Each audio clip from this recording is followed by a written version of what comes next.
Hello mga katripmoto, for this video, kahit sobrang init ay pupunta kami ng Makina Motor Show 2024, show of force ng Suzuki Birdman Elite Riders Club, supported by Taguig Chapter. So tara, samahan nyo kami. Let's go! Shoo! Dito sa Shell C5 Heritage, ang aming meeting place ng Taguig Chapter, headed ng mga admin namin.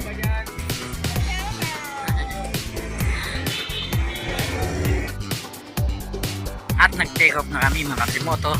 Kahit tirik na tirik ang araw, ay show of force pa rin ang Suzuki Birdman's Elite Riders Club ng Taguig Chapter. So tara, SMX na tayo. Oops mga katrimoto, huwag mo kalimutan mag-like, mag-share, at mag-comment ka na rin kung nakapunta ka ng April 27 Moto Makina Show 2024. At mag-subscribe na rin sa aking channel para lagi kang updated sa aking mga video mga katrimoto.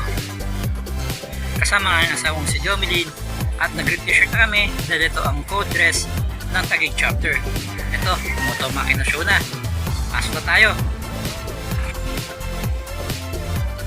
At pagpasok sa event, binigyan kami ng white t-shirt na nakalagay ay Suzuki Scooters. Ito ang gagamitin namin papunta ng program ng Suzuki ng 1 PM. Ito ang mga nangyari mga katrimoto.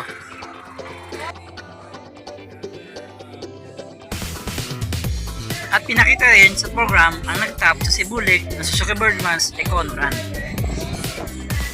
Dito pinakita kung gano'ng katipid sa Econo Run ang Suzuki Birdman Street 125 mga katrimoto. Headed ng mga special guest vloggers ang pag-games ni Suzuki para sa ating mga riders dahil alagang-alagang nila talaga tayo mga katrimoto. At pinakita na rin ni Suzuki ang bagong kulay ng Suzuki Birdman Street 125 na Candy Red. Napakaganda niya mga katrimoto.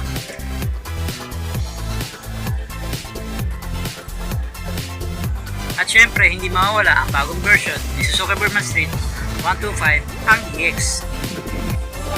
Solid na solid din yung version ng Birdman Street 125 na EX. Mas pinatipid, mas pinaganda, at mas pinalakas ang kanyang engine power mga katrimoto. At take note mga katrimoto, pantay na ang gulong sa harap at sa likod nito. Napakaganda lalo tingnan niya mga katrimoto. Suzuki! Okay, ready?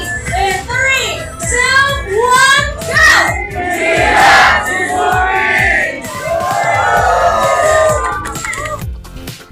At syempre, hindi mawawala ang group picture ng Taguig Chapter ng Suzuki Birdman's Elite Riders Club kasama ang Team Suzuki dito sa SMX. So next time ulit mga katrimoto, bye!